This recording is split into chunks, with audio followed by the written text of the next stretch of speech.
Evo nas Republika Labin. Ljubi, šta je ovo tu lijevo? Rudnik, a di ćemo danas na izlet? U stvari, di ćemo danas da se kupamo? Rabac. Kažu da su tamo najljepše plaže, jel da? Ajde, vidjet ćemo dolje šta kaže. Evo ga gore, stari grad.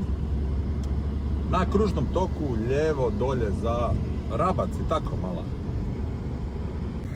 Evo na kružnom Rabcu, samo gore ravno. Evo na ovom kružnom, evo vidi ga vlakić. Ču vlakić, na ovom kružnom tamo ravno za parking Girandela. Jel tako mala? Smo dobro. Ovdje ću uzeti kartu za cijeli dan. Parkirnu kartičku. Lagani spust prema plažici. Što je lijepo. Eno ga preko otok Cres. Kao da smo u Španjolskoj negdje. Ne u Istri. Mi se sviđa restorančić Oliva. Kasnije ćemo ga vjerojatno testirati. Testirat ćemo i ovu prekrasnu plažu. Kako ti se sviđa ovdje, a? Je, da, ovdje ćemo staviti stvari. Dva mraka, vidimo. Eno Cresa preko puta. Idemo da vidjeti kako je. Tata, vidi brod. A da? Što je dobro ovdje. Vidi ovo, ljubica, a? Ti se sviđa, a? Prekrasno. Vidio je bijeli pjesak.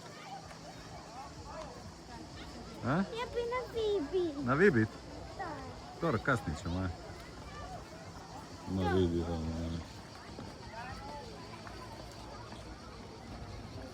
prekrasno. Da malo poslikamo i s ove strane, a? Prekrasno, a?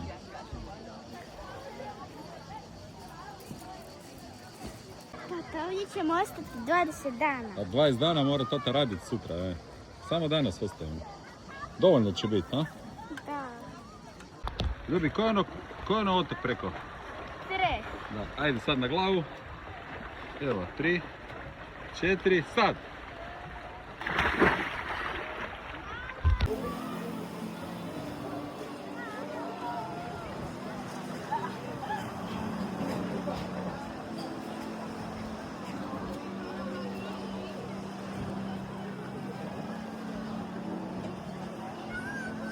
Čilanje na max. Evo, sve preporuke za ovu plažu u Rabcu.